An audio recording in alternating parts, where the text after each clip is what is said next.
Before I start the 9/11 segment, I have to play this clip on what George W. Bush said after the attacks. Let us never tolerate outrageous conspiracy theories concerning the attacks of September the 11th. Malicious lies that attempt to shift the blame away from the terrorists themselves, away from the guilty. Perhaps he's right, that we shouldn't listen to outrageous conspiracy theories. And one of those theories is supposedly how a guy with a laptop in a cave in Afghanistan initiated the attacks, and how the ID of one of the hijackers of a plane that hit one of the towers was mysteriously found in the rubble when they said that both flight recorders, in which were supposed to be indestructible, were destroyed. Which conspiracy theories are not to be believed, that of the American people or this one?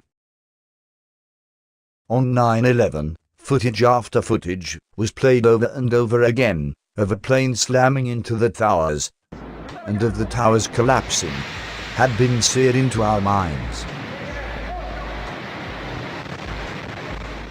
I had no reason to doubt the official story of what really happened until a couple of years ago, when professors, physicists, explosive experts were pointing out facts that the towers collapsed in a controlled demolition manner, and the hole that was in the side of the Pentagon did not match up with that of a jet. Where is the damage that was made from the wings? And if they broke off on impact, then where did they go? These are some serious questions that need to be addressed and to not be forgotten. I remember watching this very same footage of Jamie McIntyre, and this is what he said just after the attack on the Pentagon. Idea of how much of the plane actually impacted the building. You know, it might have appeared that way, but from my close-up inspection, there's no evidence of a plane having crashed anywhere near the Pentagon. The only site is the actual side of the building that's crashed in, and as I said, the only pieces left that you can see are small enough that you could pick up in your hand. There are no large tail sections, wing sections, a fuselage, nothing like that anywhere around, which would indicate that the entire plane crashed into the side of the Pentagon and then caused the side to collapse. Now, even though if you look at the pictures of the Pentagon, you see that the floors have all collapsed, that didn't happen immediately. It wasn't until almost about 45 minutes later that the structure was weakened enough that all of the floors collapsed. Jeff. And this is what he said on May the 16th, 2006, after the Justice Department finally released the security camera footage at the Pentagon. 9/11, Jamie, it's finally been released. Yes, that's right, Kira. This is, again, a more complete version of the 6 still frame images that CNN obtained unofficially back in March of 2002 and broadcast then. The full tape has been something the government has been holding as evidence in the trial of Zacarias Moussaoui, but now that that trial is over, they've released the full video.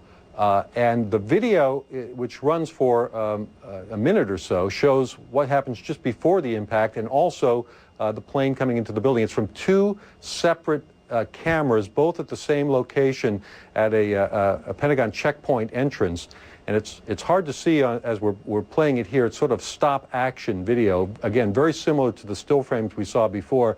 But when you run the video back and stop it, at one point you can see what appears to be the nose of the plane just entering the frame. The very next frame, there's an explosion. And then in the second angle, which is taken from another camera a little bit lower down, you can see what appears to be a white flash that also looks like the plane. But again, it's not going to be distinct enough to convince conspiracy theorists who still question whether a plane actually hit the Pentagon.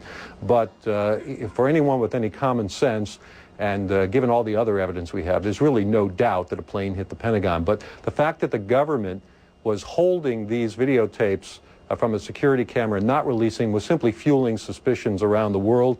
And now, as a result of this lawsuit by Judicial Watch, a public interest group, asking for these tapes, and the fact that the Zacarias Moussaoui trial is over now, the government is releasing the tapes, and as well as releasing them from the Department of Justice, they're also being posted on the Pentagon's website. To me, the object only looks like a flying tube, while others say it looks like a missile. The object in the video, and the date it was released, raises even more suspicion. There are pictures that show men carrying something out of the Pentagon on a pallet covered with a blue tarp. What was on the pallet, and why the need to cover it up? And it is interesting in some of these photos to see how the grass seemed to be untouched. It is also very peculiar that the side of the Pentagon that was damaged was the only area not being renovated at the time. More than half of the active duty and civilian personnel the Navy lists as missing worked in the Pentagon's Navy Command Center. The first-floor Navy office had recently been renovated, but was destroyed in the attack. And why was all the security camera footage of the event confiscated from the surrounding businesses, and some of this footage has never been returned to the owners? If this was really a jet, then why the need to keep the footage hid? And regarding Flight 93, where the official story said that passengers overtook the hijackers and was said to have crashed in Pennsylvania, here is how some eyewitnesses described the scene. Jeff, it's a United Airlines plane. It's believed to be at that site outside Pittsburgh, isn't it? That's exactly right, John, with 45 people total on board. And one of the more profound things today, the imprint of terrorism seared not only on Wall Street, but also on Main Street. Here you have an area 80 miles to the southeast of Pittsburgh, and this plane, which went down at about 10 o'clock this morning. We have rescue vehicles that came in earlier in the day, and they have turned up nothing. No one believed to be alive from this crash. Some of the media just getting back to the scene, which is about a quarter of a mile up on a hill back behind me, and so some of the first pictures just starting to come in within the last hour. I want to get quickly to Chris Kanicki. He's a photographer with the Pittsburgh affiliate of Fox affiliate. He was back there just a couple of minutes ago, and Chris, I've seen the pictures. It looks like there's nothing there except for a hole in the ground. Basically, that's right. The only thing you could see from where we were was a big gouge in the earth and some broken trees. We could see some people walking around in the area, but from where we could see, there wasn't much left. Any large pieces of debris at all? No, there was nothing that you could distinguish that a plane had crashed there. Smoke, fire? Nothing. It was absolutely quiet. It was actually very quiet. Nothing going on down there, no smoke, no fire, just a couple of people walking around. They look like part of the NTSB crew walking around looking at the pieces. How big would you say that hole was? From my estimates, I would guess it was probably about 20 to 15 feet long and probably about 10 feet long or 10 feet wide.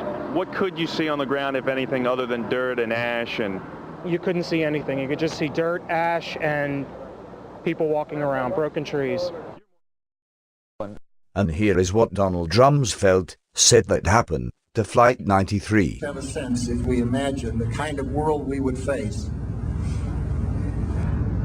if the people who bombed the Best Hall in Mosul, or the people who did the bombing in Spain, or the people who attacked the United States in New York, shot down the plane over Pennsylvania, shot down the plane over Pennsylvania, shot down the plane over Pennsylvania, attacked the Pentagon. Building 7 became only the third steel building in history, before or since 9/11, to collapse from fire damage. The other two were the North and South Towers. Even though we were led to believe that Building 7 collapsed because of fires on 2 or 3 floors, resulting from the collapsing of the Twin Towers. Larry Silverstein, who had the World Trade Center leased, admitted in a television interview to pull Building 7. I remember getting a call from the fire department commander telling me that they were not sure they were going to be able to contain the fire. I said, we've had such terrible loss of life. Maybe the smartest thing to do is pull it. And they made that decision to pull, and then we watched the building. Pull it in demolition terms means to bring it down. Explosive experts say that it is impossible to wire a building that size in one day for demolition. So the building had to be wired prior to September the 11th. The Twin Towers fell straight down in their own footprint, the same way that World Trade Center 7 did. Could one use a controlled demolition on any building? Sure. Did it happen to WTC 7 on 9/11? No, it did not. So, who's telling the truth here? Is pull it. And they made that decision. The State Department. has since come forward to help debunk 9/11 research and said that Silverstein was referring to the firefighters when he said the word "it" because they were still in the building. But prior to bringing the building down, he had just told the firefighters to exit the premises. Just months before 9/11, Silverstein leased the World Trade Center complex for $3.2 billion, then specifically placed terrorist insurance on them, and after the attacks, he sued the company for only wanting to settle with him as if it was one attack. He argued that it was two separate attacks. The original suit was for the amount of $7.1 billion, but he is going to be awarded $4.6 billion instead. He highly profited from the attacks.